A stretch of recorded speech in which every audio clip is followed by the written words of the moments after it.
I guess 7 or 8 years she's been appearing with us. 9 years. About 9 years. Right, yeah. Several plus several will be about 9. You said 7 or 8. No, I no, I didn't say 7 or 8. I said several. Then you said 7 or 8, and I said did it's I? 9. Yes. 9. Good, thank you. Yeah. Back in the golden era of late-night TV, Johnny Carson was the undisputed king. For 30 years, The Tonight Show brought Hollywood's biggest stars into America's living rooms with charm, laughs, and perfect timing. But some nights, things got dangerously out of control. Imagine a legendary writer is so drunk, he tried to crawl into Ed McMahon's lap, calling him a teddy bear. A 2-time Oscar winner ripping Johnny's note cards out of his hands and throwing them across the studio. Or an iconic British actor who got so wild, Carson canceled him before he even stepped on stage. These weren't just awkward interviews. They were live television teetering on total disaster. Stick around. You're not going to believe what happened next.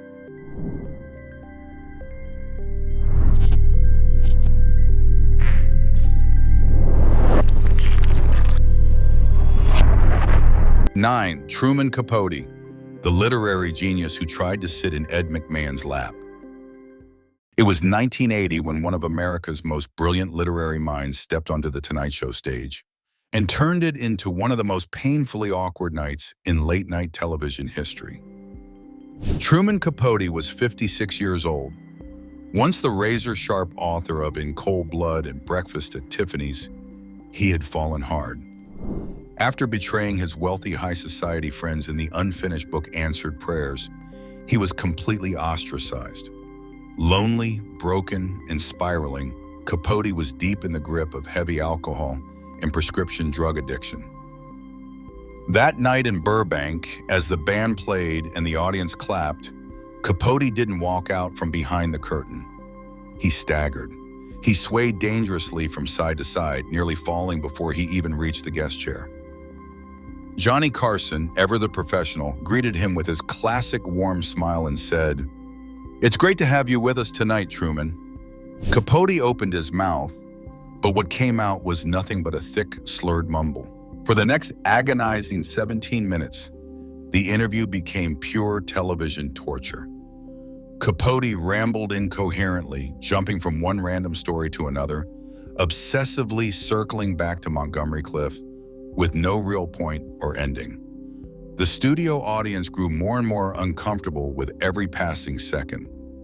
Then came the moment that still shocks viewers even today. In the middle of his drunken ramble, Capote suddenly turned to Ed McMahon, looked at the big, smiling announcer with glassy eyes, and said with total sincerity, "You look so comfortable, like a teddy bear. Can I sit in your lap?" The audience gasped.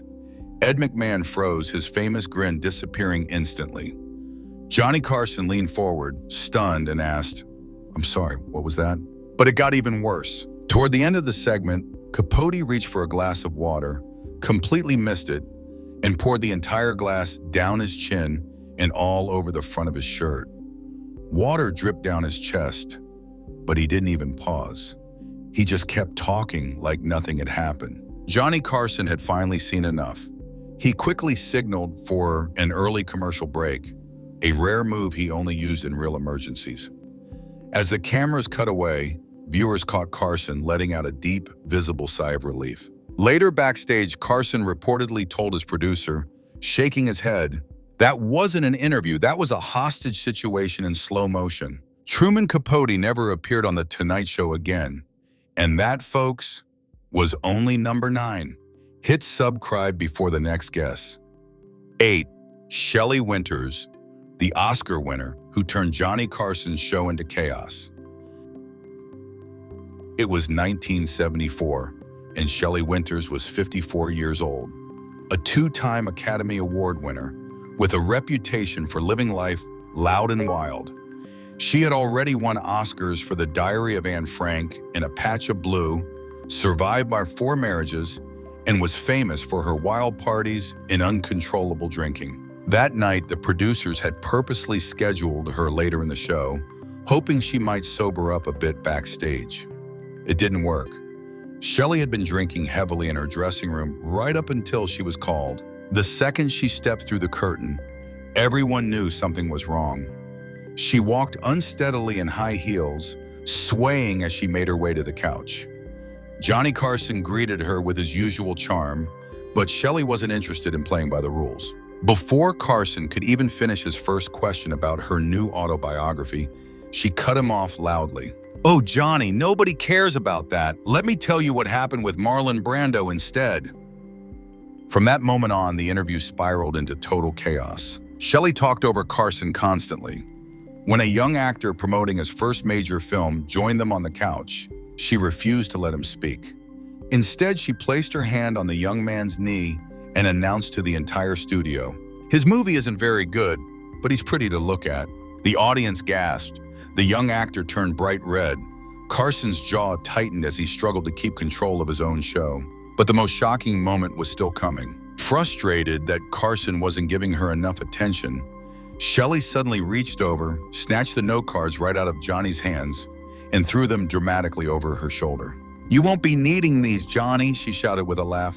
"I'm much more interesting." The cards scattered across the studio floor. The audience let out a loud gasp. For a brief second, Johnny Carson, the unflappable king of late night, looked completely stunned. He shot a desperate look at Ed McMahon, who could only shrug helplessly. The tension was electric. Shelley continued dominating the conversation, louder and more out of control with every passing minute. Carson finally managed to end the segment with an early commercial break. The relief on his face when the cameras cut away was obvious to everyone watching. Later backstage, a frustrated Carson told his producer, "If she's ever booked again, I'm taking that night off." Shelley Winters was subsequently banned from The Tonight Show for nearly 3 years, an extraordinarily long punishment for a star of her caliber at the time. After her chaotic 1974 appearance, where she repeatedly interrupted Johnny Carson, snatched his note cards and threw them across the studio, and made highly inappropriate comments to a young male guest, Carson had finally reached his limit. Backstage immediately after the show, a visibly frustrated Johnny Carson told his producer, "If she's ever booked again, I'm taking that night off." His words were taken seriously. The producers respected Carson's wishes and quietly removed Shelley Winters from the guest list. For almost 3 full years, one of Hollywood's most acclaimed actresses, a 2-time Oscar winner, was completely blacklisted from America's most popular late-night show. During that period, she was never invited back, no matter how big her projects were or how much publicity she could have brought. The ban was finally lifted in 1977, but only under strict conditions. She had to appear much earlier in the taping schedule, when she was less likely to be heavily drinking, and any repeat of her previous behavior would result in a permanent lifetime ban. This incident became one of the rare times Johnny Carson personally enforced a long-term ban on a major celebrity. She didn't just appear drunk that night. She arrived like a hurricane, loud, unstoppable, and completely unwilling to follow anyone's rules. 7. Dean Martin. When the drunk act stopped being funny. Some legends built their entire career on playing the lovable drunk until the act became heartbreakingly real. It was December 12th, 1975. Dean Martin, the 59-year-old king of cool and former Rat Pack member, walked onto the Tonight Show stage to promote an upcoming NBC special. By this point, the Rat Pack had long broken up. His third marriage was falling apart, and the tragic loss of his son had left him deeply depressed. What started years earlier as a charming, drunk persona had quietly turned into a serious struggle with alcohol. The moment Dean stepped through the curtain, it was clear this wasn't the Dean Martin everyone knew and loved. He stumbled noticeably on his way to the guest chair, nearly missing it as he sat down. His eyes looked glassy and unfocused. Johnny Carson introduced him warmly and mentioned the NBC special he was supposed to promote. Dean stared at him with a blank expression and asked in a confused voice, "What special?" Carson tried to laugh it off and reminded him, but Dean still looked lost. Then, without warning, he started singing "Everybody Loves Somebody" right in the middle of the interview. He made it halfway through the song before stopping suddenly and asking, "Is this show taped or live?" The audience laughed nervously. Carson tried to keep things light with his quick wit, but you could see the concern growing in his eyes. Dean then began telling a story about playing golf with his old friend Sammy Davis Jr., only to stop mid-sentence and ask, "Where's Sammy? Is he coming on next?" The problem was, Sammy Davis Jr. wasn't even booked on the show that night. Dean's eyes were glazed over. His words became increasingly slurred and hard to understand. The once smooth, charming crooner now seemed genuinely disoriented on national television. Carson kept trying to joke and steer the conversation back on track, but his smile no longer reached his eyes. The worry on his face was unmistakable. After 7 long, painful minutes, Carson mercifully ended the segment early and went to a commercial break. As Dean was helped off the stage, the camera caught Carson's genuine look of concern. Backstage after the show, a shaken Johnny Carson reportedly told his producer, "That wasn't the Dean Martin we know." For years, America had laughed along with Dean's drunken persona. But that night in 1975, the laughter felt different. The charming act had crossed into something much sadder and more real. Even the king of cool couldn't hide the pain anymore. 6. Raymond Burr, Perry Mason's shocking fall from grace. It was 1970. Raymond Burr, 52 years old, was still television's most respected figure, the invincible Perry Mason, the lawyer who never lost a case. With his deep voice and commanding presence, he represented dignity and moral authority to millions of Americans. Behind the scenes, however, Burr was a very private man who hated being teased about his weight and carefully guarded his personal life. That night, things started badly. Burr arrived at the studio nearly 40 minutes late. When he finally appeared backstage, the smell of alcohol was strong.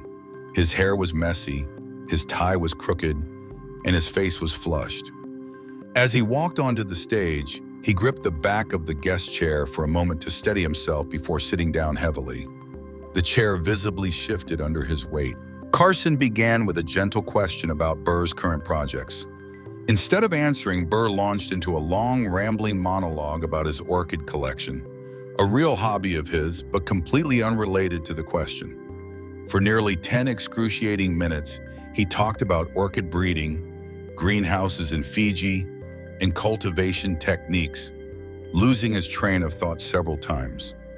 Carson tried several times to gently bring the conversation back to Perry Mason and Burr's acting career. Burr either didn't hear him or simply ignored the attempts. Then came the moment that stunned the entire studio. Carson asked Burr about his experience playing the legendary defense attorney.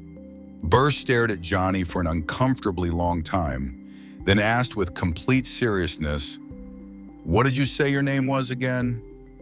The audience fell into dead silence. Johnny Carson, the most famous host in America, had just been asked his own name by his guest. Without missing a beat, Carson extended his hand with remarkable grace and replied, "Johnny Carson, pleasure to meet you, Mr. Burr." The awkward silence that followed was deafening. The contrast between the dignified Perry Mason millions knew and the disheveled, confused man sitting on the couch was shocking.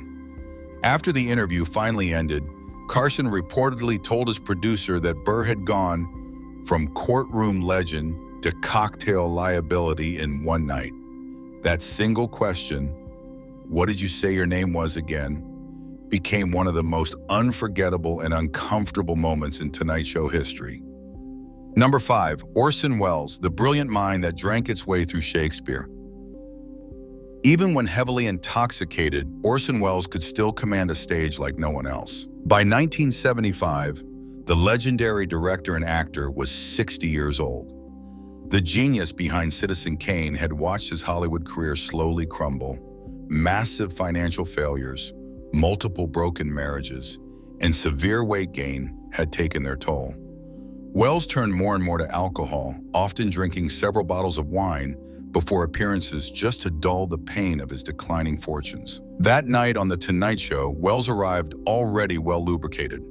As he stepped into the bright studio lights, sweat poured down his face like he had just stepped out of a sauna. The production team had prepared a specially reinforced chair to support his considerable size. Before Johnny Carson could even ask the first question, Wells launched straight into a grand monologue. For a full 14 minutes, he held the floor with an extended lecture on Shakespeare's problem plays. His deep, magnificent baritone voice still carried power, even as the words occasionally slurred. What made the moment truly astonishing was how Wells handled his memory lapses. When he reached a famous passage from King Lear and suddenly forgot the exact lines, he didn't hesitate or admit defeat. Instead, he seamlessly invented an entirely new Shakespearean-style speech on the spot, delivered with such confidence and dramatic flair that most viewers would never have guessed it was fabricated. He then smoothly transitioned to another topic, his experiences in the theater, his criticisms of modern Hollywood, and back to Shakespeare again, as if the entire performance was perfectly planned. The audience sat in a strange mix of fascination and discomfort, unsure whether to be impressed by the brilliance or worried about the obvious intoxication. Johnny Carson, who usually loved intellectual conversations with Wells, eventually found himself with almost nothing to do. He sat back and let the director speak, occasionally nodding while looking increasingly exhausted. Finally, after nearly a quarter of an hour of uninterrupted oratory, Carson glanced at his watch and said with visible relief, "We need to take a break." Later backstage, Carson summed up the evening perfectly to his producer. The genius was there, the sobriety wasn't. Even drunk, Orson Welles remained more interesting than most sober guests could ever hope to be. But that night, the line between brilliant mind and alcohol-fueled chaos had never been thinner. 4. Zsa Zsa Gabor. When Vodka met Hollywood glamour. Zsa Zsa Gabor never did anything quietly, and her 1973 appearance on The Tonight Show proved it in spectacular fashion. At 56 years old, the Hungarian bombshell was on her 8th or 9th marriage and still living the extravagant life she was famous for. Diamonds, furs, and vodka were her constant companions. She approached every appearance like a runway show mixed with flirtatious chaos. The trouble started the instant she emerged from behind the curtain. Her normally graceful walk had become a dangerous stagger. She nearly tripped over the edge of the carpet as she made her way toward Johnny Carson. Ever the gentleman, Carson stood up to help steady her. Zsa Zsa immediately leaned in for a kiss. Her first attempt landed awkwardly near his ear. The second try was more successful. She planted a bright red lipstick mark squarely on his mouth, much to the delight of the roaring audience. Once seated, things only got wilder. Feeling the couch wasn't close enough, Zsa Zsa tried to slide nearer to Carson and nearly tipped over sideways. He quickly reached out to catch her. Instead of thanking him, she looked at him with mischievous eyes and whispered loudly enough for the microphones to catch. "Why talk about boring books when we could discuss your bedroom, Johnny?" The audience exploded with shocked laughter. Carson looked genuinely flustered, a rare sight. Not content with just verbal chaos, Zsa Zsa suddenly extended her arm toward the camera, showing off her massive bracelet and declaring in her thick accent, "Look at this bracelet, darlings. It's worth more than all the NBC executives combined." She then dissolved into giggles at her own joke. The segment continued with Zsa Zsa growing more uninhibited by the minute, interrupting Carson, making suggestive comments, and inching closer until he was practically pinned against the armrest. When she attempted to stand up dramatically to make a point, her heels, tight dress, and heavy drinking nearly caused her to topple forward. Carson and a stagehand had to catch her before she fell. With the situation clearly out of control, Carson quickly wrapped up the interview and signaled for an early commercial break, physically helping her off the stage as the cameras cut away. That night, Zsa Zsa didn't just appear drunk, she became a gloriously exaggerated version of her public persona, flirtatious, outrageous, and impossible to contain. 3. Oliver Reed, the Wild Man. Carson refused to let on stage. Some guests were so unpredictable that Johnny Carson drew a line in the sand before they even stepped into the spotlight. In 1973, Oliver Reed was 35 years old, the ultimate British bad boy fresh off filming The Three Musketeers. With his rugged looks and hell-raising reputation, Reed was already legendary for his insane drinking binges, barroom brawls, and complete disregard for rules. Behind the charm lay a man whose personal life was spiraling. Multiple failed marriages, constant fights, and a thirst for alcohol that made even the hardest drinkers nervous. The Tonight Show had booked him to promote the movie. Everything was set. But then the producers showed Carson tapes of Reed's recent appearances on other talk shows. In one, Reed did impromptu gymnastics on the floor. In another, he poured an entire glass of whiskey into a potted plant, complaining it was too weak. In the most shocking clip, he stood up, started unbuckling his belt, and threatened to drop his trousers live on air if the host kept asking about his drinking. Carson watched the tapes in silence. For the first and only time in his entire career, he made the call. Cancel Oliver Reed immediately. No explanation, no warning. The booking was dead before Reed ever left London. When word reached Reed, he didn't stay quiet. He fired back publicly with a savage insult that made headlines. American television is too bloody timid.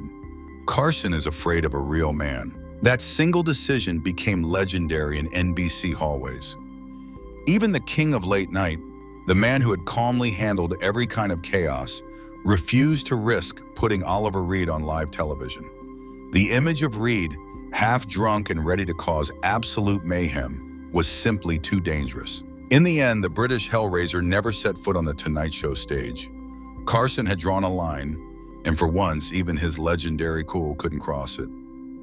2. Peter O'Toole, the eloquent drunk who turned the Tonight Show into a fencing lesson. Peter O'Toole didn't just show up drunk. He showed up like a Shakespearean king who had spent the afternoon conquering a bottle of scotch. It was January 13th, 1978. The 45-year-old actor, already an 8-time Oscar nominee, and fresh from the controversial film Caligula, arrived at the studio after what he cheerfully called a proper lunch. That meant hours of heavy scotch in the bar across from NBC. His personal life at the time was equally chaotic. A crumbling marriage, financial pressures, and a reputation for living as hard off screen as he did on it. The moment he stepped on stage, O'Toole began critiquing the studio lighting, complaining it was designed by someone who hated human skin. Instead of answering Carson's questions about Caligula, he launched into a passionate lecture on the decline of classical acting training. Then came the moment that turned the interview into pure theater. Without warning, O'Toole leaped to his feet, snatched the pen right off Carson's desk, and shouted in his commanding voice, "Stand up, Johnny. I shall teach you the basics of the noble art." Carson, caught completely off guard but always game, stood up.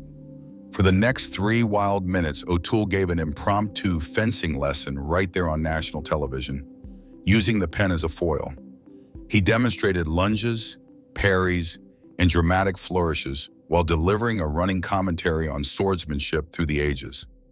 Carson awkwardly followed along as the audience roared with laughter. But O'Toole wasn't finished. He sat back down and launched into a vivid, hilarious story about a 3-day drinking binge with his friend Richard Harris in Dublin. In colorful detail, he described how the two of them ended up temporarily owning a racehorse during the bender, a tale so wild it sounded like pure fiction. Yet O'Toole told it with perfect theatrical flair. Carson eventually gave up trying to steer the conversation and simply sat back, smiling in exhausted amusement as the eloquent drunk took complete control of the show. That night, Peter O'Toole proved he was the most dangerously charming drunk in television history, brilliant, unpredictable, and impossible to stop. 9. Richard Burton, the eloquent Welsh dragon who drank Shakespeare on Carson's couch. Some guests stumbled onto the stage. Richard Burton arrived like a Shakespearean king who had just conquered several bottles of whiskey.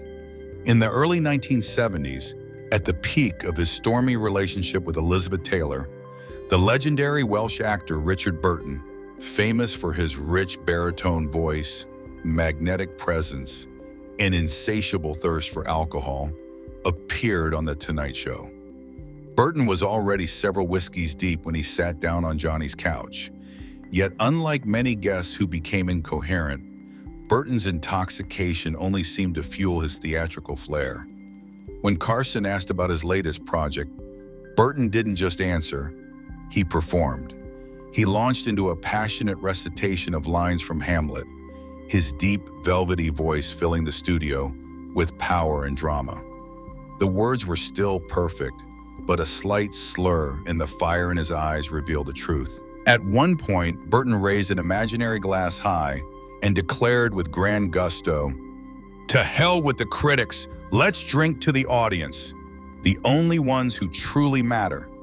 The audience erupted in laughter and applause. Johnny Carson, struggling to keep a straight face, played along and clinked glasses with him. For the rest of the interview, Burton mixed witty Hollywood stories with poetic reflections on life and love, all while riding the wave of alcohol. Carson mostly sat back and let the charismatic actor command the stage. Backstage later, Carson reportedly remarked that Burton was one of the few guests who could be thoroughly drunk and still be completely captivating.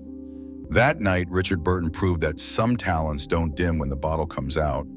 They simply burn brighter and more dangerously. And there you have it, the 9 most notoriously drunk guests who ever stumbled onto Johnny Carson's legendary Tonight Show. From Truman Capote trying to crawl into Ed McMahon's lap, to Shelley Winters throwing Johnny's note cards across the studio like confetti, to Peter O'Toole turning the couch into a fencing academy. These moments weren't just funny, they were raw, uncomfortable, and sometimes downright heartbreaking. But here's the controversial truth nobody wants to admit. Back then, we laughed at these train wrecks. We called it entertainment. Today, many of these clips would be canceled, removed, or turned into moral outrage on social media. Yet somehow in the raw, unfiltered 1970s, these chaotic nights became television legend. Was Johnny Carson enabling bad behavior by keeping these guests on air? Or was he simply showing us the uncomfortable reality of fame, that behind the glamour, many of Hollywood's biggest stars were deeply broken human beings fighting private demons in public? Dean Martin's final appearances especially hit different. The man who made drunk look cool for decades finally showed the world what happens when the joke stops being funny and the pain becomes real. Some say Carson should have protected his friends better. Others argue he was doing exactly what a talk show host was supposed to do. Let the audience see the truth, unedited and unfiltered. One thing is certain, these 9 moments captured something we've largely lost in modern television. Raw, unpredictable, dangerous humanity. No PR teams, no damage control, no scripted apologies. Just celebrities, alcohol, and live television colliding in real time. So tell me in the comments, which guest shocked you the most? Was it the literary genius who forgot how to speak? The Oscar winner who hijacked the show? Or the night Dean Martin stopped being cool? And more importantly, do you think today's late-night host would have the guts to let any of these moments happen? Or have we become too afraid of real television? If you love these deep dives into Hollywood's wild, messy, and controversial past, make sure to hit that subscribe button and turn on notifications. We're just getting started. This is Hollywood Files, where we don't just tell the stories, we tell the ones they tried to forget. Thanks for watching. See you in the next one, if you can handle it.